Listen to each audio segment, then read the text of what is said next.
네, 하나님께 얼마나 감사한지 모르겠어요. 왜냐하면 우리가 모일 수 있는 교회 주시고 또 우리에게 믿음 주신 것이 너무 감사한 거예요. 100년이 좀 넘는 1907년에 평양의 추운 겨울날 정초 첫 주에 수많은 믿는 사람들이 모였습니다. 그때는 농사 짓는 시절이니까 그때 기록한 거 보니까 바리바리 먹을 거 싸가지고 망태지기에다가 다 먹을 거 지어서 온 식구가 다 그 추운 겨울날 어떤 분들은 일주일씩 걸어서 온대요. 평양에 있는 장대한 교회에 다 모였습니다. 그래서 첫 주에 뭐 하느냐 하면요, 사경회 합니다. 사경회가 뭐냐면 하나님 말씀 앞에서만 하루 종일 사는 거예요. 참 해볼 만한 거예요. 그렇죠? 그래서 1년의 시작을 어떻게 시작하냐면요, 하나님 앞에서 예배를 시작하는 거예요. 그래서 일주일 내내 하루 종일 말씀만 듣는 거예요. 찬양하고 말씀 듣고 찬양하고 말씀 듣고. 그러면 앞에서 설교하는 목사님이 실력이 든든해야 되겠어요.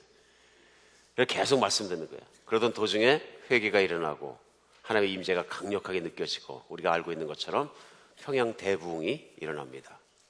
그래서 그 평양 대부흥의 여파로 그 대부흥이 온 한반도를 쓸기 시작하고, 그래서 1907년 이후에 한반도에 놀라운 기독교의 부흥이 일어납니다. 성령의 기름 부으심이 일어나는 것입니다. 하나님을 사모해서 만났을 때, 하나님을 사모해서 모였을 때, 말씀을 사모할 때 하나님이 주시는 은혜를 체감할 수 있습니다. 우리 1월 달에는 다른 거 다 생각하지 말고 정말 딴 때도 그렇지만 1월 달 초에는요, 하나님만 생각해야 됩니다. 우리가 사경회를 하는 것처럼 말씀 앞에 나와야 되고 하나님 임재 앞에 나오고 예배 앞에 나와야 합니다. 이거 왜냐하면 하나님의 약속 붙잡는 거거든요. 너희 두세 사람이 모인 곳에 내가 반드시 너희와 함께 있겠다. 항상 있겠다. 우리가 모인 목적이 그리스도 예수로 말미암아서 그분 때문에 그분을 위해서 모였을 때 우리 예수님 반드시 계십니다. 성령님이 계시기 자리에 계시면서 마치 우리가 하나님의 얼굴과 얼굴을 만난 것처럼 하나님 만나는 임재의 장소, 임재의 예배가 될 줄 믿습니다. 매년마다 이제는 신년 축복 성회는 죽어도 해야 되는 날입니다. 꼭 해서 우리가 하나님 앞에 새해를 맞고 하나님 앞에 새로운 은혜, 새로운 믿음으로 시작해 우리가 삽니다. 우리 그리스도 안에 있는 사람들은 이렇게 매일매일 새롭게 태어나는 사람이고요, 매해 새롭게 태어나는 사람들입니다. 정말 그런 것이 얼마나 우리에게 사모되는 일인지 모릅니다. 그래서 말씀을 준비하고 제가 올라오다가 편안한 마음으로 올랐어요. 다른 마음 없고요.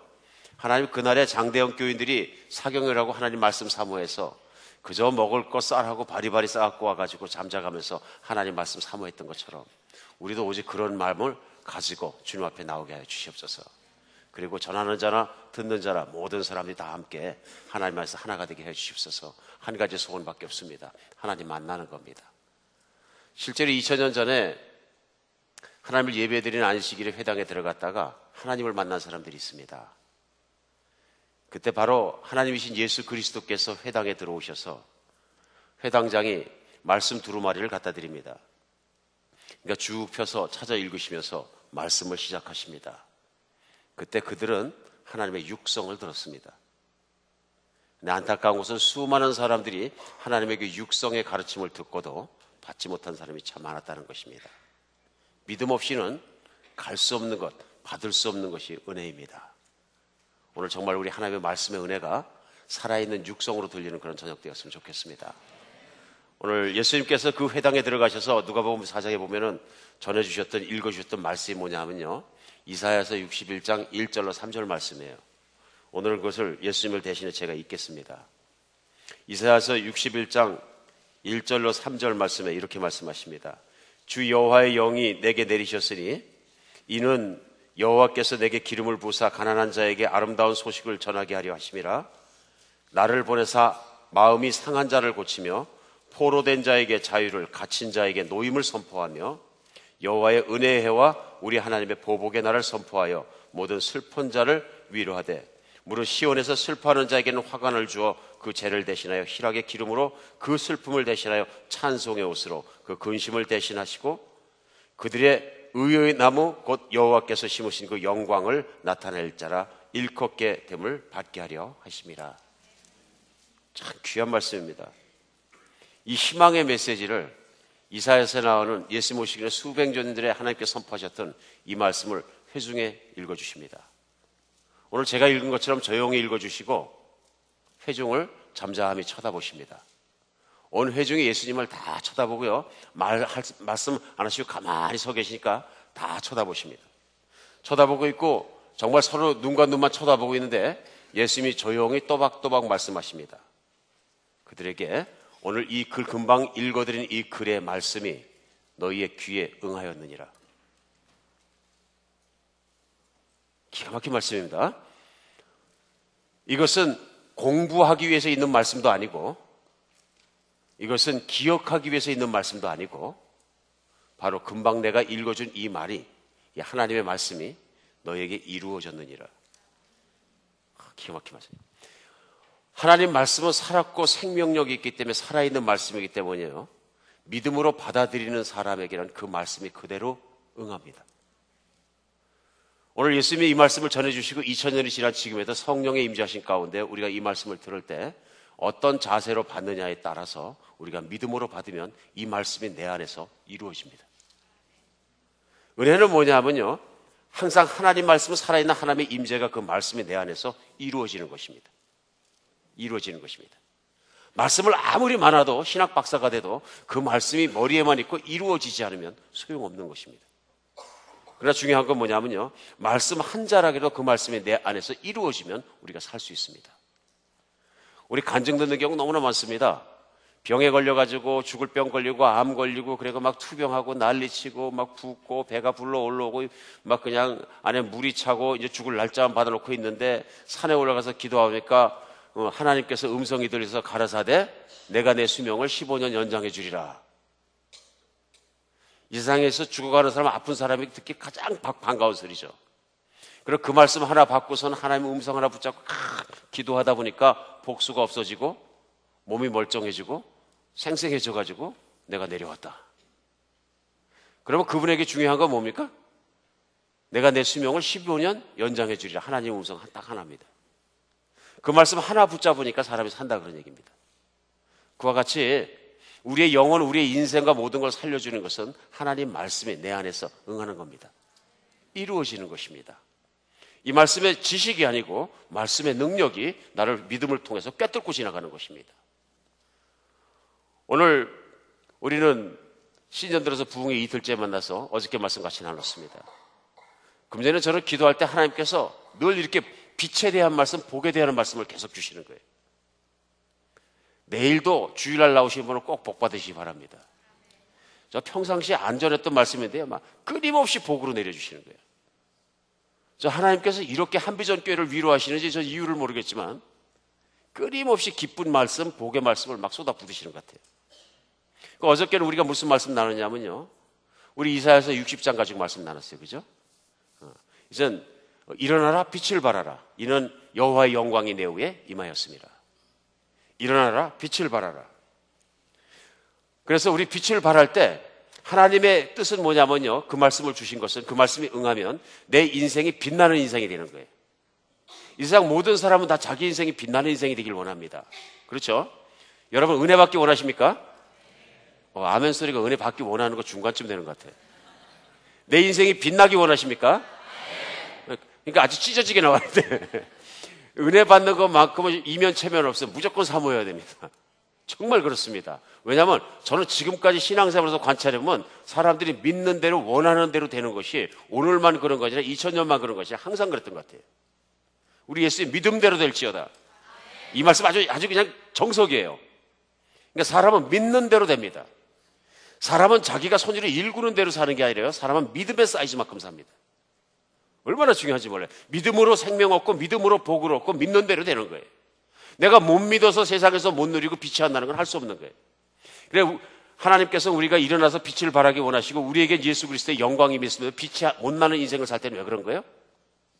이제 아시죠? 어저께 오신 분들은 제일 먼저 영혼이 죽어 있어서 그래. 죽은 영혼은 빛이 안 납니다.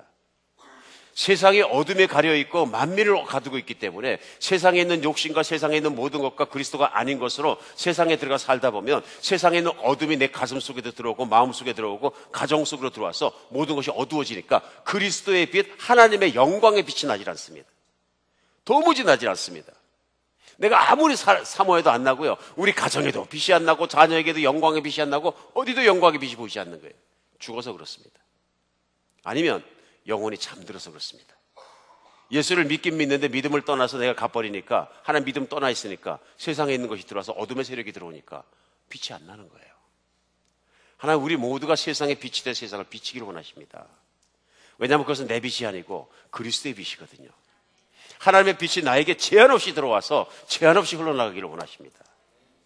이게 하나님의 뜻이거든요. 그럼 하나님의 빛을 비춰주시는 데는 아무 문제가 없습니다. 약속을 철저하게 지키시는 거예요. 그런데 문제는 뭐냐면 빛을 받는 내가 나한테 없는 거예요. 내가 죽었거나 잠들어 있는 상태에서는 하나님의 빛을 받을 수가 없다. 어저께 말씀 나눴습니다. 그리고 오늘 또 말씀 계속하겠다고 약속드렸습니다. 오늘 본문은 60장에서 어째 1절에서 3절까지 하고요. 기가 막히게도 오늘은 61장에서 1절에서 3절까지 합니다. 내용이 비슷한 것 같지만 조금 차이가 있습니다. 하나님은 우리에게 은혜를 주신다는 약속은 똑같은 것입니다. 그리스도 예수를 이 땅에 보내주셔서 일어난 것입니다. 그랬을 때 그리스도 예수 오실 때 무슨 일이 일어난다는 얘기입니까? 주 여호와의 영이 내게 내리셨으니 여호와께서 내게 기름 부사 가난한 자에게 아름다운 소식을 하고 나를 보내사 마음이 상한 자를 고치시고, 그렇죠? 포로된 자에게 자유를, 갇힌 자에게 노임을 선포하는, 이게 우리 삶이거든요. 우리 여기서 오늘 귀담아 들어야 되는 말씀은 뭐냐면요, 상한 자를 고치시는 거예요. 이게 우리의 삶이 묶여 있거나 상처받고 상해 있는 상태에서는요, 빛이 나질 않습니다. 일어나라 빛을 발하라 했을 때 영혼이 죽어 있으면 빛이 안 나고 잠들어 있으면 빛이 안 나고요, 상처받으면, 상해 있으면 상한 영혼은 빛이 안 납니다. 왜 그런지 아십니까? 상한 영혼은 일어설 능력이 없습니다. 아무리 그리스도의 빛을 비추려고 해도 안 돼요. 여러분 어떤 사람이 빛나는 사람입니까? 물론 어저께 말씀 안 들으신 분들은 뭐 스타, 돈 많이 번 사람, 유명한 사람, 번쩍번쩍 빛나는 사람, 잘나가는 사람이 있지만 성경이 말씀하는 빛나는 사람은 그런 사람이 아니에요. 무슨 사람이에요? 생명력이 충만한 사람, 내재적인 그리스도 예수의 영원한 생명, 그 생명을 받은 것이 안에 충만해서 세상이 마음대로 못하는 사람이에요. 그러니까 항상 기쁘고, 그 가정도 항상 기쁘고, 그 삶도 기쁘고, 그 주변도 기쁘고, 그 빛으로 말미암아 빛이 확확 나가는 사람이에요. 그러니까 모든 삶을 그리스도의 능력과 영광으로 다스릴 수 있는 사람이에요. 이런 사람은 세상이 감당 못하는 거죠. 그런데 빛나는데 내가 상처를 많이 받았어요. 상처를 많이 받으면 어떻게 되냐면 자신의 모습을 잊어버리는 거예요. 잃어버리고 세상이 어두운 것처럼 내 마음도 어두워지는 거예요. 그러니까 그것 자체가 문제가 되는 거예요. 근데 상처를 많이 받으면 또 문제가 뭐냐면요, 상처를 또 남한테 줍니다. 이거 완전 기벤테이크예요. 근데 물론 억울하게도 다른 데서 상처받고 내가 망하면 또 내 식구한테 가서 가정에서 상처를 줄 수도 있지만, 내가 어디 누구에게 주느냐만 차이가 있지, 상처를 받은 사람은 상처를 받았기 때문에 또 다른 사람을 아프게 합니다. 그러니까 우리 인생을 살다 곰곰이 생각하면 나도 아픈 일을 당했지만 나도 또 다른 사람을 아프게 합니다. 그렇죠? 주고받는 거예요. 이거 뭐 우리가 아는 것처럼 밖에서 직장 생활을 하면서만 상처를 주고받고 친구하고만 주고받고 박심하는 게 아니라 가장 가까이 사는 가족끼리 주고받고 난리치잖아요. 제가 최근에 들으니까요, 옛날에 제가 한국에 있을 때 아파트 이름들이 간단했습니다. 뭐 현대 아파트, 삼성 아파트, 삼익 아파트 뭐 이렇게 갔었어요. 앞에 두 자 정도밖에 안 돼. 근데 요즘은 들으니까 뭐 아파트 이름이 보통 복잡한 게 아니야. 타워 팰리스, 미켈란 셰르빌, 아카데미 스윗, 현대 하이 페리온. 이게 도대체 기억을 나도 읽어야 돼. 어쩌면 이렇게 이름이 어려워졌는지요. 그래서 왜 이렇게 이름이 어려워졌나 그랬는데 제가 이제 그래서 말을 해주니까 알았어요. 이름을 이렇게 어렵게 지은 아파트를 젊은 세대들이 좋아한대. 왜 좋아하냐 그러니까 시어머니가 뭐 찾아온대. 시어머니가. 기가 막힌 얘기예요. 나 이거 유머도 아니고 속이 찌릿하다니까. 진짜 시어머니가 한동안 안 오더래요. 뭐 도무지 찾아갈 수가 없으니까 이름부터가 외워지지가 않으니까 안 찾아오시더래요. 적중했는데 요즘에는 또 이름들을 자꾸 짧은 이름으로 다시 바꾼대요. 그래 왜 그런가 했더니 시어머니가 어느 날 한동안 뜸하게 오셨는데 보니까 시누이 데리고 왔더래. 둘이 와서 설치니까 정신이 하나도 없더래. 그러니까 차라리 시어머니만 오라 그래라. 그래서 요즘은 짧게 이름을 바꾼다 그러는데. 나 이 우스운 얘기 안 하려고 해도 자꾸 나오는 거야. 우리가 그래서는 안 되는 사람들이거든요. 우리 다 가족들이고 식구들이고 내가 가장 사랑하는 내 남편을 낳아준 사람이고 또 그런 분이시고 또 그런 가족들이고 우리가 머리로는 사랑해야 된다는 거 너무 잘 알아요. 그렇죠? 내가 가장 아껴야 될 사람들이고 사랑해야 된다는 사람 너무 잘 아는데 이게 살아보면 안 되는 거예요. 왜 안 되는 겁니까? 시어머니가 꼭 아프게 하거든. 보면 아프게 해. 그러면 며느리는 시어머니한테 당하고 그냥 삽니까? 잭소리 못하는 건 옛날 소리고 요즘은 소방 맞는 거 없으니까 또 그만큼 또 시어머니 아프게 해요 또. 어떤 며느리는 시어머니 얼마나 아프게 했는지 시어머니가 이제 견디다 못해서 집을 튀어나갔다 그랬는데 가출해버리셨다. 그러니까 누가 뭐 더 세냐 그거 뭐 따질 일도 아니에요. 피차간에 일반이로 찌르고 서로 찌르고 아프게 하고 그러니까 상처가 상처를 만들고 상처가 상처를 만들고 쌓이니까 그 상처가 이게 말할 수가 없는 거예요. 말할 수가 없는 거예요. 근데 이 세상 살아가면서 사람들이 자꾸 상처를 서로 주고받고 하는 게 왜 그렇게 많이 주고받고 합니까? 되게 많은 경우 그게 왜 나오냐면요. 저는 이 열등감 때문에 나온다고 생각합니다. 열등감 때문에. 세상을 살아가면서 잘난 사람은 1%도 안 되거든요. 맞습니까? 이게 정확한 얘기예요. 왜냐하면 한국에서 잘난 사람 나와 그러면 1% 딱 나온대. 1%. 그러니까 돈을 봐도 그렇고 출세한 걸 봐도 그렇고 자리를 봐도 그렇고 1%가 다 갖고 있으니까 나머지 99%는 거의 다는 뭐예요? 눌렸다는 얘기예요. 거의 다 눌려있고 1%만 목에 힘을 좀 준다 그런 얘기입니다. 뭐 그런 면에서 그렇게 살아가다 보니까 문제가 뭐냐면 너나 할 것 없이 마음속에 남에게 얘기하지 못한 어느 정도의 열등감을 다 가지고 있는 거예요. 근데 남편 같은 경우에도 열등감을 많이 가지고 있으면 어떻게 됩니까? 내가 보니까 나보다는 아내가 훨씬 잘났어요. 여러 가지 면에서. 제가 가끔 우리 집에서 열등감 느낄 때가 있는데요. 어쩔 때 보면은 저는 전혀 기억을 못하는 걸 무슨 30년 전에 얘기를 들썩 그래요.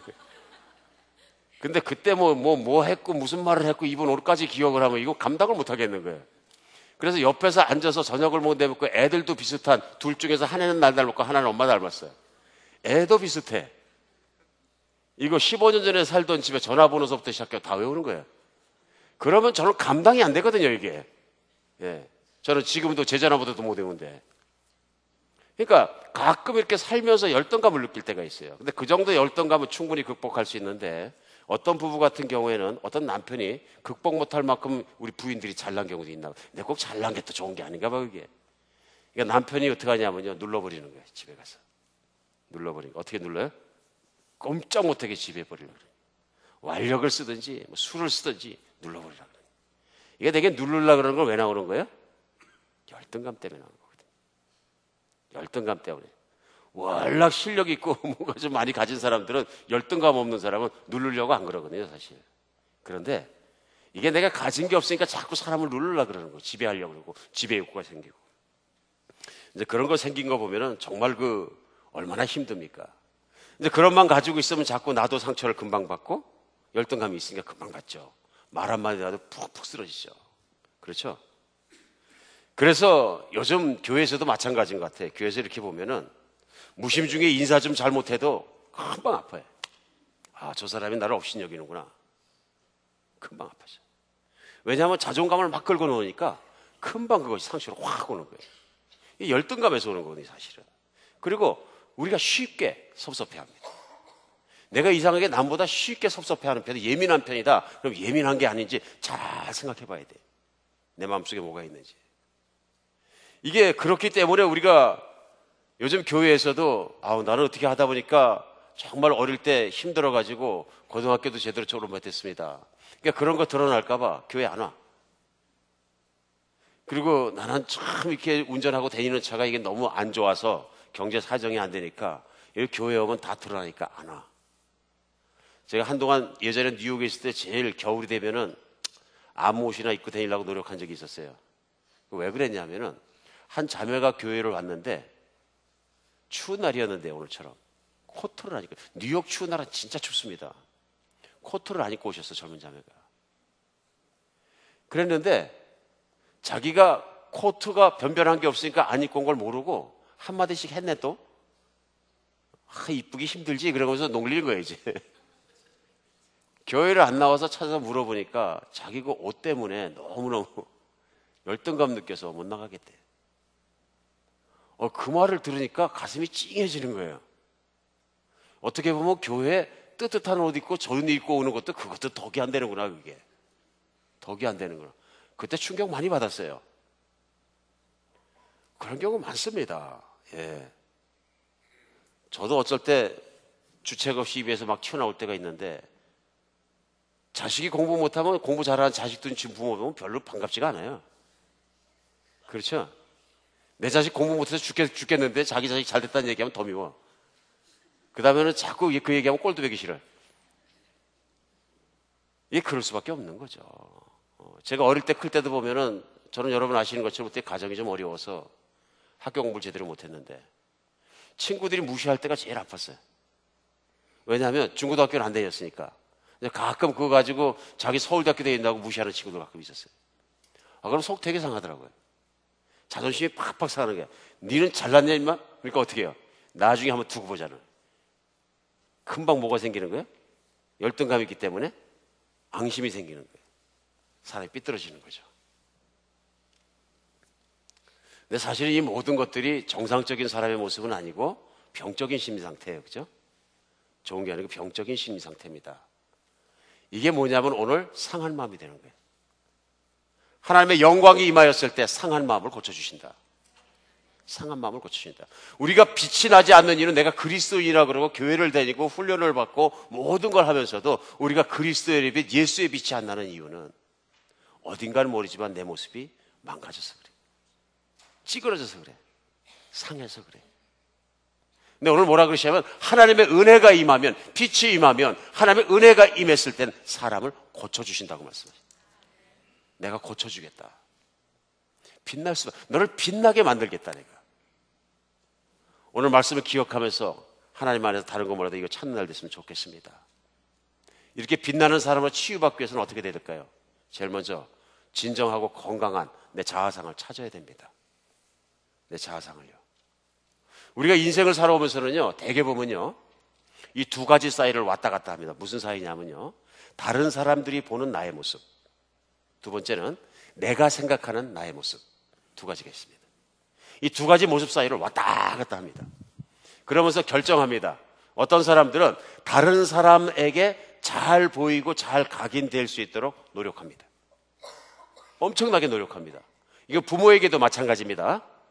부모가 보는 내가 있고 내가 생각하는 내가 있거든요. 차이가 있어요, 없어요? 있습니다. 나이가 먹어갈수록 이 갭이 커집니다. 엄마는 내 마음을 몰라. 이게 다 그 얘기예요. 아빠는 내 속을 몰라. 이게 뭐냐면 부모가 생각하는 내가 있고 내가 생각하는 내가 있는 거예요. 그러니까 이게 차이가 멀어지면 멀을수록 괴리감이 생기니까 결정을 하게 됩니다. 왔다 갔다 하면서. 그러니까 어떤 사람은 부모의 생각에 맞추기 위해서 있는 힘을 다합니다. 그러니까 부모는 항상 뭐라고, 내 아이는 착한 아이고, 내 아이는 순한 아이고, 내 아이는 순종하는 아이고, 내 아이는 괜찮은 아이라고 생각합니다. 근데 본인은 뭐라 그러냐면요, 난 미치겠다. 우리 엄마 아빠를 맞춰야 되니까. 근데 사실은 그렇게 되고 그런 모습이 되고 그렇게 사는 것이, 내 자신이 되는 것이 나는 별로 편하지가 않은 거예요. 그 얘기는 뭐냐면 내 자신이 아닌 거예요. 근데 내가 아닌 것을 만들어 가려고 노력하니까 늘 불편한 거죠. 다른 경우도 있어요. 반항적으로 될 수도 있어요. 부모가 어떻게 생각하든 나는 내 인생 살면 되지. 그래가지고 반항해요. 그러다 보니까 부딪히고 난리치는데 나는 나지. 내 인생은 나의 것. 바로 선포하는 거죠. 우리 세상에서도 그렇습니다. 세상을 살아가면서 세상 사람들이 받아주는 나, 세상 사람들이 인정하는 나가 되기 위해서 굉장한 노력을 합니다. 반면에 세상 사람들이야 어떻게 생각하고 세상 사람만 무시하고 이근호하는 사람도 있습니다. 양쪽 다 뭐예요? 세상을 무시하는 건 아니에요. 세상에 의해서 컨트롤되고 있는 거죠. 그러니까 이런 모습 때문에 세상을 살아가면서 진정한 나의 모습을 찾을 수가 없습니다. 우리 새벽마다 또 출애굽기 말씀 나누죠. 작년에 연말에는 또 나의 사랑 나의 하나님 나누면서 출애굽기 말씀 3장에서 모세 얘기를 가지고 나누고 있어요.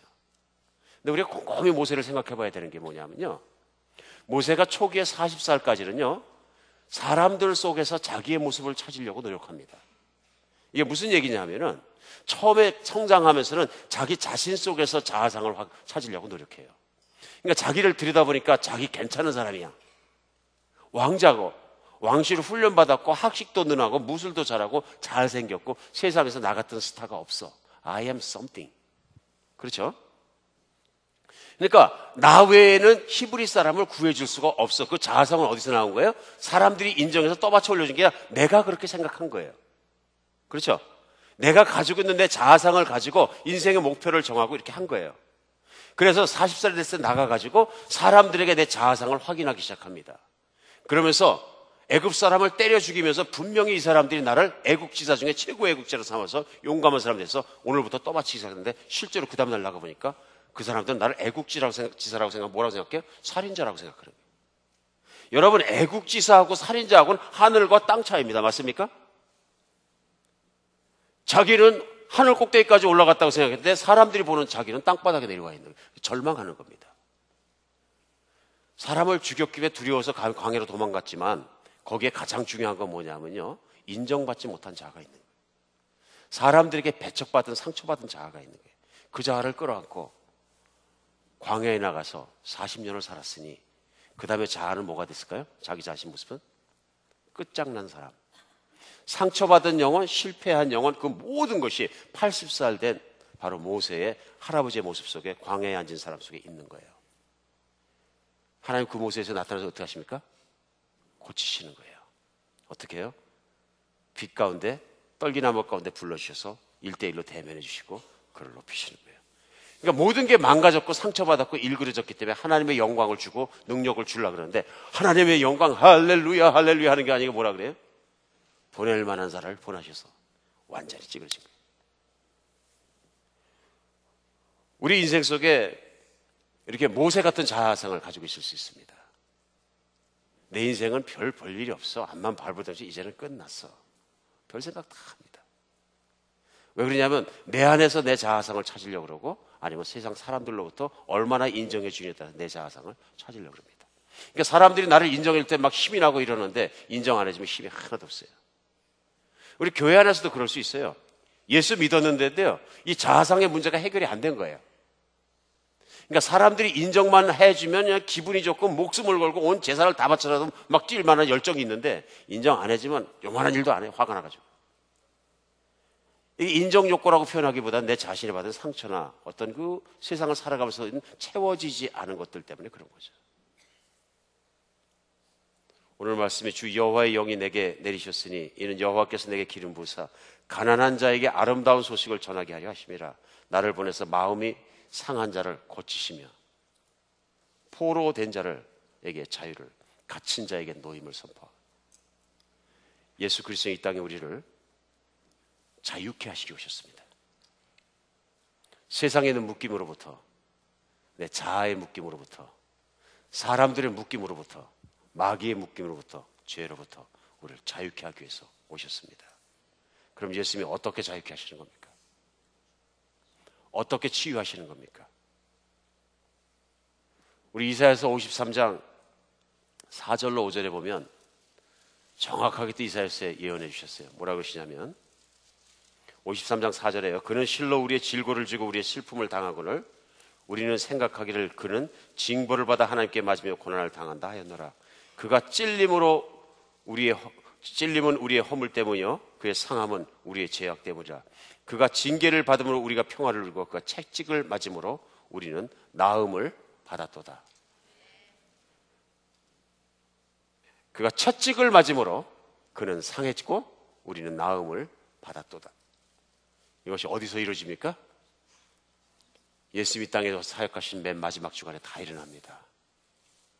우리의 죄악 때문에 두드려 맞으시고 모멸당하시고 인격적으로 상처받으시고 가장 열등한 자리에 들어가시고 죄수의 자리에 서셔가지고 침뱉음 당하시고 조롱당하시고 빨개 벗고 십자가를 메고 사람들이 조롱할 때 거기에 박히십니다.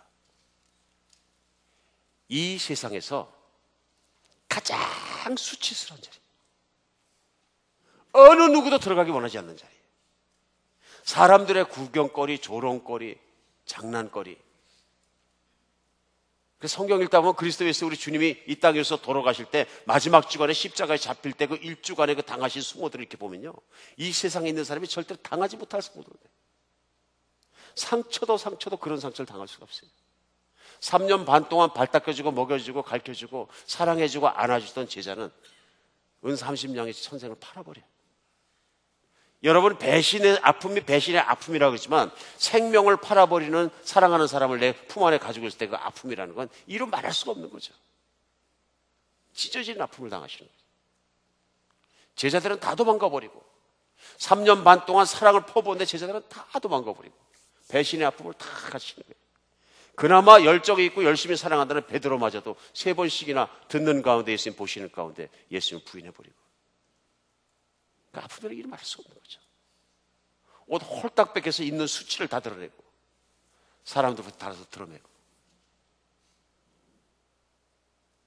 예수님이 그렇게 당하시로 말미암아 우리의 모든 수치를 벗겨주시는 거죠. 우리가 당해야 될 수치, 우리가 당해야 될 모멸감, 우리가 당해야 될 죽음을 대신 당해주신 거예요. 우리 하나님이 그런 하나님이시기 때문에 십자가 앞에 가면 우리의 진짜의 모습이 드러납니다. 그 모습이 뭐예요? 다른 사람의 인정을 많이 받는 잘난 1%의 사람이든, 다른 사람의 인정을 받을 수 없는 못난 1%의 사람이든, 상위에 있는 1%든 바닥에 있는 1%든, 상처를 많이 받고 늘 전전긍긍하며 살아가는 99% 우리든, 그리스도의 십자가에 오면 다 못난 자입니다. 다 못난 자입니다. 그런데 예수님께서 그 못난 자의 자리를 입으시고 우리 대신 가장 무한 수치와 모멸감과 죽임까지 당하는 자리를 들어가신 거죠. 그리고 그 모든 걸 십자가에 못 박고 죽으셔서 3일 만에 하나님이 그 예수를 다시 살리셨을 때 뭐가 일어나는 겁니까? 못난 자는 죽고 하나님이 이렇게 거룩한 자가 다시 부활하는 거죠. 그래서 그 예수를 믿는 사람마다 그 변화가 일어나는 게 뭐냐면은, 과거에 내가 살아왔던 세상에 밟히고 사람들에 밟히고 모든 것에 밟히고 찢기고 꾸겨지고 망가지고 부서진 모든 내 자아는 십자가에 못 박아버리고 새 피조물이 되는 거죠. 새 사람으로 태어나는 거죠. 그러니까 그때부터 무슨 모습이 되는 겁니까? 내가 만들었던 내 자아상도 아니고 사람들이 만들어준, 사람들이 기대하는, 사람들이 인정하는 자아상도 아니고 하나님이 보는 새로운 자아상이 생기는 거죠. 하나님이 보시는 나, 인생의 나의 진정한 자아의 모습은요, 자아를 못 박는다니까 자아가 없는 게 아니라요, 잘못 만들어진 옛날 자아를 십자가에 못 박는 거죠. 잘못 만들어진 옛 자아, 나의 옛 모습은 나의 원래의 모습이 아니고 망가진 모습인 거죠. 우리 성경에서는 그걸 옛자라고 얘기하는 거예요. 옛사람이라고 얘기하고요. 그 옛사람은 어떤 사람이냐면요, 세상에서 망가지고 나 자신에서 망가지고 모든 것에서 상처받고 일그러지고 망가지고 찌그러진 모습, 그 모습인데 그게 나라고 생각하는 거예요. 하나님은 그게 너가 아니라고 그러시는 거죠. 그러니까 예수님 말씀했어요. 내가 내 생명을 미워하면 생명을 얻고 내가 생명을 살아가면 세상에서 생명을 이루리라. 근데 그 생명은 다시 태어난 생명을 말씀하시는 거예요. 예수를 진짜로 믿고 예수님의 죽음을 내 죽음으로 받아들이는 순간 내 옛자는 십자가에 못 박아버리고 나는 새 사람이 태어나는 거예요. 어떤 사람이? 하나님께서 인정하는 사람. 다른 사람의 인정을 받을 필요도 없고 내 자신의 인정을 받을 필요도 없지만 하나님 조물주가 인정하시면 나는 진짜 나가 되는 것입니다. 믿으십니까? 그러니까 우리에게 가장 중요한 내 모습은 뭐냐면요, 하나님이 인정하시는 내 모습이에요. 내가 인정해봤자 소용이 없는 게 뭐예요? 나는 나 자신을 만든 사람이 아니기 때문에 나 자신도 모르는 거예요. 그러나 나를 만드신 하나님이 이게 너야, 그리고 만들어줄 때 그게 내 모습이 되는 거예요. 많은 사람이 예수 믿으면서 걱정해요. 내가 예수 믿으면 개성을 잃어버리면 어떡하나, 내가 예수 믿으면 자아를 잃어버리면 어떡하나, 너무 굉장히 걱정을 많이. 그게 아니고요, 예수를 철저하게 믿어야 진짜 내 모습이 나오는 거예요. 진짜 내 모습. 제 얘기하기엔 너무나 명구스럽습니다만은, 만약 여러분이 30년 전에 저를 보시고 오늘 저를 만나보셨으면 거기 빅 디프런스가 있는 거예요. 저희 아내가 벌써 맨 뒤에 앉아 웃거든요. 틀리다는 얘기예요. 근데 그 차이는 어디서 오는 걸까요? 믿음에서 오는 거지만, 예전에는 사람들이 인정하는 나, 내 자신이 인정하는 나를 찾기 위해서 몸부림치던 찌그러진 모습에서, 그렇죠? 그러다 보니까 사람들에게 위선을 부려요, 안 부려요? 없어도 있는 척, 못나도 잘난 척 다 척해야 되잖아요. 맞습니까? 예수님 만나고 나니까 그럴 필요가 없는 거예요. 전혀 없는 거예요. 왜요? 예수님이 나를 인정하는 거예요. 내가 죄인 되었을 때, 내가 더러울 때, 내 자아를 잃어버렸을 때, 내가 위선자로 살 때, 내가 더럽게 살 때, 죄인으로 살 때 예수님 나를 인정하셔서 십자가 못 박혀 죽으신 거예요. 하나님 아버지가 그런 상태에서 나를 받아들이시고 보이시고 나를 잡아 당기시고 사랑하셨다는 그것이 정말로 위로를 주는 거예요. 아, 이게 하나님의 사랑이구나. 이런 하나님의 사랑이라면 내가 세상에서 어디서도 헐떡대면서 찾아다닐 이유가 없다. 그리고 내 만족하지 못할 이유가 없다. 예수님 믿고 나니까 예수님 믿은 내 자신이 너무 마음에 드는 거예요. 하나님 고맙습니다. 그리고 무엇보다도 이렇게 자유케 해주셔서 고맙습니다. 이제는 사람들의 시각에 대해서, 사람들이 뭐라고 생각하는 것에 대해서 정말로 자유합니다. 그러나 그분들을 아프게 해드리고 싶지는 않습니다. 자기의 모습을 찾아가는 거죠. 사랑하는 여러분, 진정한 자아상을 찾으길 예수의 이름으로 축복합니다. 우리가 빛나기 위해서는, 그리스도의 빛을 발하기 위해서는 내 상한 영혼이 반드시 다시 태어나고 자아가 치유받아야 합니다. 우리 내적 치유 그런 얘기 요즘 많이 합니다. 뭐 전문적 용어도 많이 쓰고 상담학과, 심리학과, 그 세큘라에서 쓰는 어떤 그 세속적인 상담학까지도 막 섞여가지고 어쩔 때 보면은 저도 참 분별하기 어려워요. 그래서 설교자나 목회자 입장에서 봤을 때 어떤 부분은 제가 내적 치유를 참 동의하고 권장하고 싶고 어떤 부분은 내적 치유를 권장하지 않습니다. 내가 아무리 상처를 받고 상처를 많이 받다면 우울증 걸린 사람이 많죠. 한국에서 300만 명에서 500만 명이 지금 심하게 우울증을 앓는다는 당연한 얘기죠. 그 각박한 경쟁 사회에서, 비교하는 사회에서 옆에 집 자매가 그냥 TV를 갖다가 70인치짜리면 나도 그냥 기를 쓰고 가서 사야 되는 사회에서 사는데 그게 뭐 아파트 한 평, 두 평 가지고 모든 걸 나누고 막 동네 어디 사느냐에 따라서 막 기를 쓰고 그런 세상을 살아가는데 정신이 온전한 게 참 기적이고 신기한 거죠. 신기한 거죠. 그런 사회 자체가 미쳐 돌아가는 사회인데요. 그렇잖아요? 그러니까 300만 명, 500만 명 막 이렇게 우울증을 해서 절절 매는 거죠. 세상에 있는 사람들한테 상담하면 뭐라 그래요? 당신의 자아를 튼튼하게 하자. 믿을 건 당신밖에 없다. 당신은 할 수 있다. 다 센터가 뭐예요? 다른 사람의 보는 거 신경 쓰지 말고 당신 자신에게 신경 써라. 근데 문제가 뭐예요? 내가 본 내 자아도 형편없거든요. 그래서 쏙 들어가 버리네. 진짜 치유는 세상에서 그렇게 하는 그런 상담의 치유가 아니고요. 예수 그리스도를 잡아야 길이 보이고 내가 치유되는 거예요. 나를 치유하신 분은 하나님밖에 없어요. 예수 그리스도께서 성령께서 오셔서 나를 치유해 주시고 바른 내 자아상을 확인시켜줘야 나도 내가 보기에 내가 마음에 드는 거예요. 우리가 인생을 살아가면서 자아가 상처받고 망가지면 내 자신이 거울 보고 쳐다보면 너는 왜 이렇게 생겼냐, 이게 먼저입니다. 예수를 깊이 믿고 하나님이 기뻐하시는 모습, 생명 바치고 사랑하는 모습, 나는 내 모습 이거 사랑해 하는 모습을 보고 나면 하나님이 사랑하는 모습이니까 나도 네가 마음에 든다. 정말 중요한 모습입니다. 사랑하는 여러분, 그렇게 자신 있게 살 수 있고 치유받은 모습을 살아가는 여러분과 제가 되었으면 좋겠습니다. 그 자아상이 우리 안에 있어야 됩니다. 미국에서 유명한 아브라함 링컨 같은 이는 학교에서 몇 달밖에 못 다녔습니다. 학교 몇 달밖에 못 돼, 평생. 미국에서 제일 존경받는 대통령입니다. 그렇죠? 인도에 있는 타골 같은 사람은 요즘 우리 웨스트 벵갈 지역 선교합니다만은 그 웨스트 벵갈 지역 벵갈리를 쓰는 출생 중에서 타골이 세계에서 제일 유명한 사람이에요. 유명한 시인이죠. 이 사람은 그렇게 유명하면서도 대학에 들어가 보지 못했어요. 근데 제가 갔을 때도 보니까 콜카타 웨스트 벵갈에 있는 지역에서 제일 유명한 대학교 안에 들어가 전도를 하는데 그 학자들이 쫙 모여서 차 마시면서 토론하고 그러는 카페가 있더라고요. 어떤 선교사님이 거기를 가자 카페를 갔는데 거기서 제일 많이 회자되고 공부하는 게 뭐냐, 타고르의 시예요. 정작 타고르는 대학교도 못 들어가 봤어요. 학교를 좀 못 나왔기 때문에, 남들이 나보고 좀 못생겼다 그러기 때문에, 돈이 없기 때문에 찌그러질 이유가 하나도 없다. 믿으십니까? 예수면 충분합니다.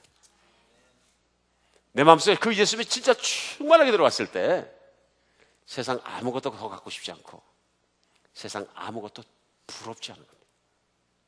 내가 예수를 믿고 나서도 여전히 부럽고 뭐한 게 많다 그러면 내가 치유받을 수 있는 가능성이 점점 멀어지는 거예요.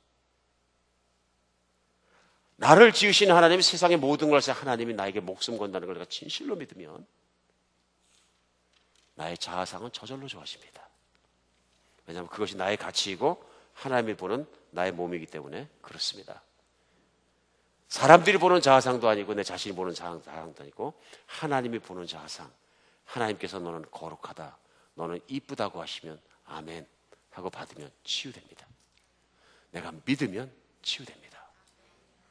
그냥 2014년은 시작부터 마지막까지 그리스도의 정말 기뻐하시는 그 모습 그대로 사시기를 예수의 이름으로 축복합니다. 두리번거릴 필요도 없습니다. 그저 예수만 쳐다보면 답이 나옵니다. 그래, 나는 하나님에게 최고의 존재이지, 가장 하나님께 아름다운 딸이지, 생명 바치는 딸이지, 생명 바치는 아들이지, 그것 하나면 충분합니다. 십자가의 사랑 하나면 충분합니다. 건강한 자아상 가지길 예수의 이름으로 축복합니다. 두 번째는 뭐냐 하면요, 하나님이 오셔서 여호와의 영이 나를 치유하실 때 내가 건강한 바른 자아상을 갖게 하시는 것뿐만 아니라 내 미래상을 바라보게 하십니다. 내가 그리스도 안에 태어났은 것뿐이 아니라 나는 그리스도 안에서 변화되고 성장되어 가는 사람입니다. 그 모습 그대로 있는 게 아니고요, 우리가 어릴 때 탄생하면 성장하는 것처럼 그리스도 안에서 태어나면 성장합니다. 그래서 우리의 치유는 한 번에 일어나는 것이 아니고요, 끝없이 일어납니다. 우리가 여러분과 제가 육신 안에 살아가는 동안에 계속적으로 세상에 있는 어둠과 마귀의 영이 들어와서 우리의 가지고 있는 이 진실, 이 진리를 뺏어가려고 합니다. 나는 하나님의 존귀한 자야. 그러니까 마귀는 들어와서 아니야. 그리고 계속 전쟁을 시작합니다. 이런 전쟁 속에서 하나님 나의 모습을 계속 더 거룩하고 더 멋있고 더 빛나는 모습 속으로 키워가십니다. 근데 그걸 키워가실 때 어떻게 하시냐면요, 미래의 내 모습을 보고 가도록 방향을 주십니다. 이게 우리가 왕왕 얘기하는 뭐냐면 비전이에요. 내 자아상이 현재의 자아상도 있지만 나의 미래의 자아상을 보면서 그 미래 자아상을 향해서 갈 수 있어야 됩니다. 이건 제가 얘기하는 것이 아니라 예수님이 얘기하시는 거예요. 그래서 예수님은 제자들을 만나면요, 제자의 과거를 보지 않습니다. 참 좋은 게 예수님은 과거를 묻지 않으셔요. 너 뭐 하다 왔니? 안 물어보십니다. 그런 거 보신 적 있어요? 안 보시죠? 심지어는 가늠하다 막 현장에서 잡혀온 여자까지도 과거를 묻지 않습니다.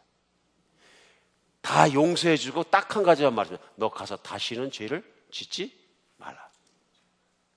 미래에는 그렇게 살지 말라. 그에게 미래를 말씀하십니다. 마찬가지 제자들을 만났을 때요, 제자들의 현재도 보지 않으십니다. 현재 그가 뭐 했던 사람이고 그런 게 전혀 중요하지 않습니다. 예수님에게 중요한 건 한 가지밖에, 그가 미래에 그를 예수님을 만나서 무엇을 할 것입니다. 그래서 우리가 아는 것처럼 예수님은 고기잡이 어부하고 평생을 어부만 하던 베드로를 만났을 때는 내가 이제는 물고기 잡는 어부가 아니라 사람 잡는 어부가 되리라. 내 이름은 더 이상 흔들리는 갈대라는 뜻을 가진 시몬이 아니고 내 이름은 반석, 큰 돌산, 스톤 마운틴이니까 네 이름은 스톤 마운틴이라고 하자. 그럼 어떻게 돼요? 여러분, 예수님이 나를 만났는데 그래, 네 이름은 이요셉이라 너는 이스톤 마운틴이야. 스톤 마운틴이라고 하자. 그럼 갑자기 이미지가 뭐가 나와요? 아, 내가 장차 크고 든든한 자가 된다는 것이구나. 뭘 보는 겁니까? 나의 자아상을 보게 하시는 거예요. 아, 나는 큰 자구나. 사람은 믿는 대로 됩니다. 믿으십니까? 사람은 내가 끝났다고 생각하고 끝나는 거예요. 근데 예수님 만나서 내가 믿는 대로 되는 줄을 믿어야 되는데 그 믿음의 길을 확 보여주시는 거예요. 마찬가지예요. 세관에서 세금 받고 있는 그 레위를 만나셔가지고요, 그 사람을 누구로 만드시냐면요, 마태로 만드시는 거예요.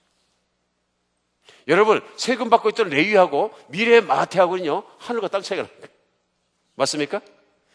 금을 던져서 조그만 배에서 그물질하면서 평생 살아가던 그냥 그 어부 베드로하고 몇만 명이 나오는 교회에서 막 그냥 심우하는 모든 하늘나라의 리더가 되어 있는 베드로 사들의 모습하고는요, 비교할 수가 없습니다. 비교할 수가 없습니다. 예수님은 우리에게 미래의 자아상을 주십니다. 이게 치유이고 이게 자유함이에요. 우리 자신의 모습에 갇혀 있어요. 자기라는 감옥에 꽁꽁 갇혀 있는 거예요. 우리가 스스로 가둬놓은 자기라는 감옥이 얼마나 무서운 감옥인지 몰라요. 밖으로 안 나올라. 왜? 이게 편하게 느껴지거든, 내 옷같이. 근데 이게 내 옷이 아닌 거예요. 예수 만나서 내가 십자가의 옛자를 못 받고 새 사람으로 나왔을 때는 하나님은 새로운 비전 주시고 새로운 방향 주시고 나에게 새로운 인생을 열어주시는데, 내가 옛자에 그냥 가만히 있으면 성장하지 않는 거죠. 제가 지금까지 사역하면서 우리 사랑하는 성도님 만나서 제일 안타까울 때가 뭐냐면요, 자기라는 감옥 안에서 안 나오시는 분들 만날 때 정말 힘듭니다. 정말 힘듭니다. 거기를 나와야 쑥쑥 자라시고 자유해지고 편하고 아름다운 모습과 그분의 베스트의 모습이 나오겠는데 안 나오시는 거예요. 나와야 합니다. 현재 있는 모습이 내 모습이 아니구나. 더 아름답고 더 멋있고 더 쓰임받고 더 영광스럽고 더 빛나는 모습이 있구나. 그 모습을 나가야 됩니다. 항상 미래의 모습을 볼 수 있도록 노력하시기 바랍니다. 이게 복입니다. 진정한 복은 뭐냐면요, 내가 돈을 얼마를 받느냐 있는 것이 아니고요, 그 돈을 받은 사람 내가 그리스도 닮아서 빛나는 모습으로 변하는 데 있습니다. 이게 진짜 복이거든요. 그래서 오늘 61장 이사야서 말씀대로 여호와의 영이 임하셨기 때문에 그리스도가 오시고 그 그리스도께서 성령을 보내주셔서 예수를 믿는 나에게 성령으로 충만하게 하실 때 일어나는 일이 뭐냐면요, 내가 그리스도와 함께 십자가 못 박혀 죽고 다시 살아난 건강하고 정말로 자신 있는 자아상과, 그 다음에 예수께서 나를 보시는 것처럼 내가 미래에 아름답게 휘황찬란하게 변화됐을 내 모습을 바라보면서 걸어가는 거죠. 사람은 자기가 누구라고 생각하는 대로 믿습니다. 여러분, 천국 가면 우리가 어디 앉습니까? 예수님 옆자리에 앉습니다. 무슨 모습으로? 수없이 말씀하십니다. 내가 나와 함께 왕같이 다스리라. 왕은 왕의 모습으로 살아야 되고요, 왕비는 왕비의 모습으로 살아야 됩니다. 세상에 구걸하는 모습으로 살아서는 안 됩니다. 내 직업이 무엇일지라도, 내가 아무리 세상에서 무슨 일을 할지라도, 내가 구두를 닦을지라도, 내가 시궁창 청소를 할지라도 왕은 왕입니다. 믿으시기 바랍니다. 세상 사람도 세상도 누구도 나를 어떻게 하지 못합니다. 하나님이 인정하신 건 인정하시는 것입니다. 여러분, 잠깐 살아가는 세상 속에서 세상에 의해서 끌려가지 않는 여러분과 제가 되었으면 좋겠습니다. 오늘 그리스도의 말씀이 내 안에 이루어져서 응하기를 간절히 바랍니다. 이래서 말씀이 힘입니다. 이 말씀 아멘하고 진리를 딱 잡으면 그날부터 나는 아름답고 빛 있는 모습으로 정말 깨끗하게 치유된 모습으로 살아갈 수 있습니다. 그러나 내가 믿지 않으면 나는 늘 세상에서 상처 준 사람들이 준 모습 그대로, 찌그러진 모습대로 살 수밖에 없습니다. 그리스도는 내 모습 이대로 나를 사랑해서 십자가에 죽으셨습니다. 그럼 지금 이 자리에서도 역사하시며 나는 너를 사랑하고 너를 존귀한 자로 생각하며 나는 끝까지 너를 빛나고 아름다로 만들겠다 약속하시는 겁니다. 기도하겠습니다.